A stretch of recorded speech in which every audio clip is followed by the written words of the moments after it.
Til máls tekur hv. 9. þingmaður Reykjavíkurkjördæmis suður Helgi Hjörvar. Já, virðulegur forseti, ég hélt að Guðlaugur Þór Þórðarson, hv. þingmaður, hefði hvatt sér hér í dag til þess að biðja Ríkisútvarpið afsökunar. Þess í stað fer hann að tala hér kröfur stjórnarandstöðunnar í málinu.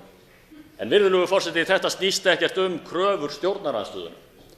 Stjórnarformaður Ríkisútvarpsins, fulltrúi þingflokks Sjálfstæðisflokksins, rekur það í Morgunblaðinu í dag að varaformaður þingflokks Sjálfstæðisflokksins og varaformaður fjárlaganefndar hv. þingmaður Guðlaugur Þór Þórðarson hafi æ ofan í æ farið með staðlausa stafi málefni Ríkisútvarpsins.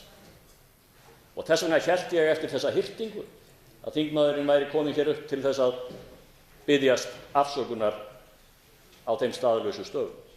En þetta er býsna ótrúleg staða að stjórnarformaður sem fulltrúi þingflokks Sjálfstæðisflokksins lýsi því yfir á opinberum vettvangi að varaformaður þingflokks Sjálfstæðisflokksins fari með staðlausa stafi lykilstofnun í íslensku samfélagi. Þingflokksformaður Framsóknarflokksins, Sigrún Magnúsdóttir, lýsti því yfir við starfsmenn Ríkisútvarpsins hér á Austurvelli að Framsóknarflokkurinn væri hættur að nenna að styðja Ríkisútvarpið.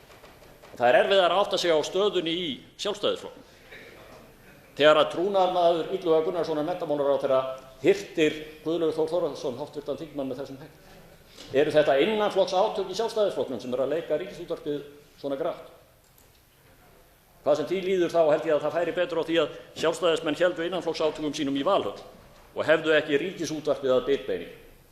Því að það er okkur Íslendingum allt of mikilvæg stofnun, allt of mikilvæg fyrir tungu okkar, fyrir menningu okkar og fyrir lýðræðislega umræðu í landinu. Til máls tekur hv. 7. þingmaður Reykjavíkurkjördæmis norður, Sigrún Magnúsdóttir.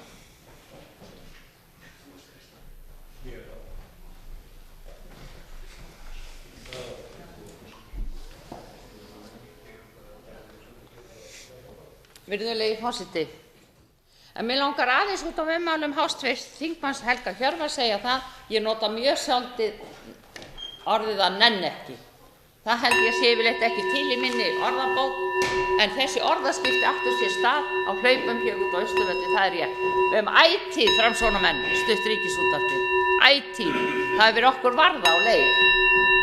En ég spyr sem gamall kaupmaður, þarf ekki líka að hugsa ef eitthvað er að vörunni, er hún þá á réttum stað, rétt merkt, eða eitthvað að